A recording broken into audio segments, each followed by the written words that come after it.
because Tracey caused him not to advance on American Idol. So when you don't have a job or money and the woman does, that makes you feel bad?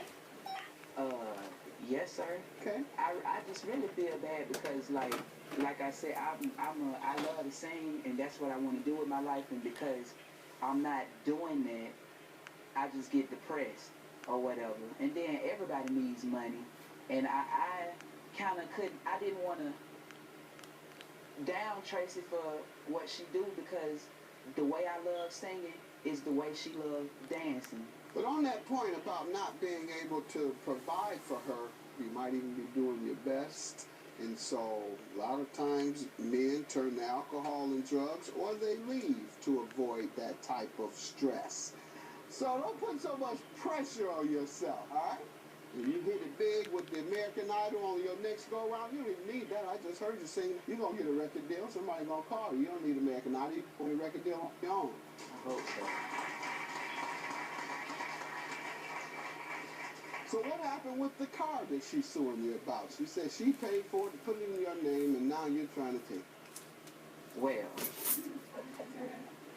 I went out of town for American Idol. I get phone calls, everybody saying Tracey's doing this, Tracey's doing that. I can't prove none of it or whatever. In the neighborhood, kids telling me that her ex-boyfriend, the purple car's been pulling up, all this nonsense and all that. I don't want to listen to what everybody else say because I can't prove it. So I just let it go. We break up, we make up, we break up, we make up.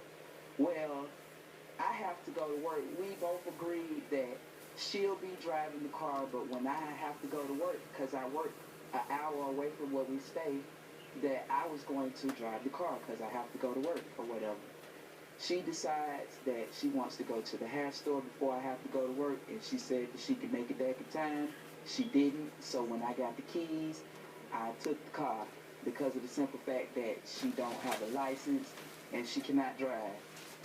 And when I took to the money part, though. The money part, I had $2,900. She had $300. She gave me the $300.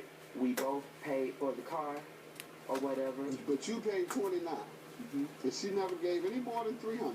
Correct. Yeah, you showing him. This man, I'm being honest, sir. This man did not pay for no car. I paid for the car. Whose name is on it? Both of our names. Both of our names. And unless you all can prove, or unless I catch somebody in a lie, how am I to determine who paid what? Because I didn't have a, driver's license. I just had a permit. I understand. Yeah. This is your testimony. Mm-hmm. But as I said, how am I to determine who did what? You both sound pretty honest. Him honest? Yeah, he sounds honest. Mr. Judge. You're the one that's, hold on. Mr. Judge, that's our show. That's our show. Oh. Let's get to your counterclaim. $1,000 for emotional distress. How does she owe you?